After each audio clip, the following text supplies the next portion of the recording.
رب اشرح لي صدري ويسر لي أمري واحلل عقدة من لساني يفقهوا قولي نحمده ونصلي على رسوله الكريم السلام علیکم ورحمۃ اللہ وبرکاتہ۔ حضرات محترم، حضرت عمر رضی اللہ تعالیٰ عنہ حضور پاک صلی اللہ علیہ وسلم کے وہ صحابی ہیں جن کے بارے میں خود نبی کریم صلی اللہ تعالیٰ علیہ وسلم نے فرمایا تھا کہ میرے بعد اگر کوئی نبی ہوتا تو عمر ہوتے۔ کیا مقام، کیا مرتبہ ہے اسلام کے اندر حضرت عمر رضی اللہ تعالیٰ عنہ کا، اور کیا ولولہ اور کیا مرتبہ اور کیا رعب تھا حضرت عمر رضی اللہ تعالیٰ عنہ کا۔ تمام دنیا کے بڑے بڑے بادشاہ حضرت عمر رضی اللہ تعالیٰ عنہ کے نام سے کانپا کرتے تھے، تھراتے تھے۔ اور دیکھیے کہ اللہ کا خوف حضرت عمر رضی اللہ تعالیٰ عنہ کے دل کے اندر اتنا تھا کہ نماز جب پڑھتے تھے تو کبھی کبھی ایسا ہوتا کہ چیخیں مار کے بے ہوش ہو جاتے، لوگ انہیں اٹھا کر گھر پر لے کر آتے۔ یہ حالت تھی، اور یہ ڈر اور خوف تھا اس شخص کا جس سے بڑے بڑے بادشاہ ڈرتے تھے، کانپتے تھے۔ ایک واقعہ میں آپ کے سامنے عرض کر رہا ہوں حضرت عمر رضی اللہ تعالیٰ عنہ کا، جسے سننے کے بعد آپ کے ایمان تازہ ہو جائیں گے اور آپ سوچیں گے کہ واقعی ہمیں بھی ایسا ہی انسان بننا چاہیے، ہمیں بھی وہی عمل اپنانا چاہیے، ہمیں بھی وہی کام کرنا چاہیے۔ ہم میں سے ہر ایک مسلمان کو حضرت عمر رضی اللہ تعالیٰ عنہ کے بارے میں جاننا چاہیے، ان کی سیرت کے بارے میں جاننا چاہیے۔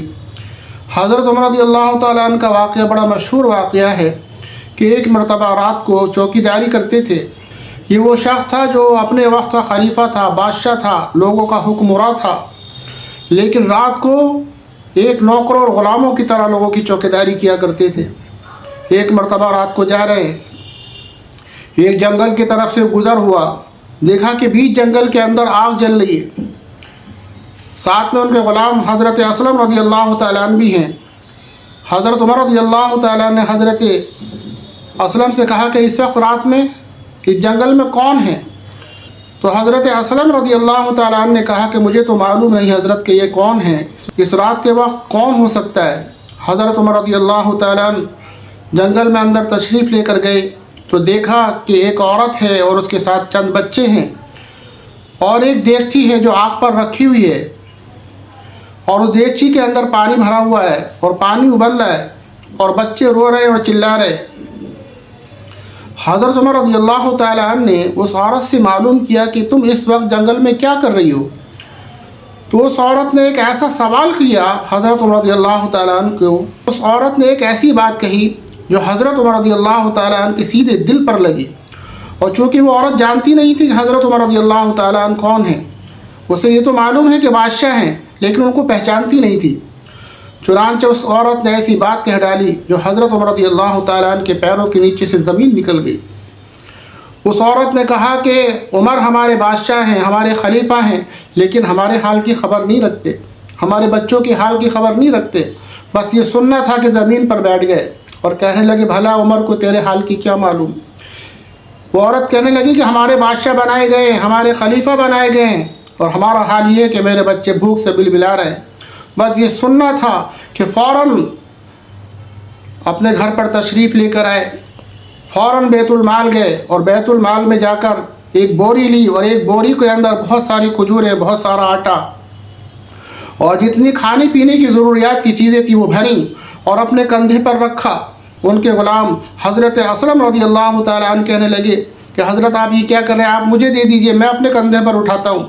تو حضرت عمر رضی اللہ تعالیٰ عنہ کہنے لگے کہ نہیں، اس کا سوال اللہ مجھ سے کرے گا، تجھ سے نہیں کرے گا، کیونکہ میں ان کا خلیفہ اور بادشاہ ہوں۔ اس کا سوال مجھ سے ہوگا، تجھ سے نہیں ہوگا۔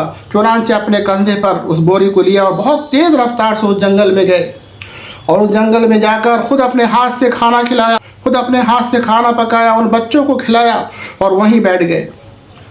حضرت اسلم رضی اللہ تعالیٰ عنہ کہنے لگے کہ حضرت اب تو آپ گھر چلیں، بہت رات ہو گئی، اب تو آپ نے ان کو کھانا بھی کھلا دیا، اور یہ بچے خوش ہونے لگے، کھیلنے لگے۔ حضرت عمر رضی اللہ تعالیٰ عنہ کہنے لگے اسلم، میں نے ان بچوں کو روتا ہوا دیکھا تھا، جب تک مجھے سکون نہیں آئے گا جب تک میں ان کو ہنستا اور کھیلتا ہوا نہ دیکھ لوں۔ حضرت عمر رضی اللہ تعالیٰ عنہ پوری طرح سے مطمئن ہو گئے کہ بچے اور وہ عورت خوش ہو گئی، تو کہنے لگے اس عورت سے کہ تم بادشاہ کے دربار میں آ جانا، تمہارا انتظام کر دیا جائے گا۔ وہ عورت کہنے لگی کہ آپ تھے اس کے مستحق کہ آپ کو بادشاہ اور خلیفہ بنایا جاتا۔ تو حضرت عمر رضی اللہ تعالیٰ عنہ رونے لگے اور کہنے لگے کہ جب تم وہاں پر جاؤ گی تو مجھے بھی وہیں پاؤ گی۔ اور اس طرح کے بہت سارے واقعات ہیں جو حضرت عمر رضی اللہ تعالیٰ عنہ کے زمانے میں گزرے ہیں۔ حضرت عمر رضی اللہ تعالیٰ عنہ اسلام کے وہ شیر ہیں جس کی وجہ سے اسلام کے اندر طاقت آئی۔ جو لوگ چھپ چھپ کر نماز پڑھا کیا کرتے تھے وہ کھلم کھلا علن اعلان نماز پڑھنے لگے جب حضرت عمر رضی اللہ تعالیٰ عنہ ایمان لے کر آئے ہیں۔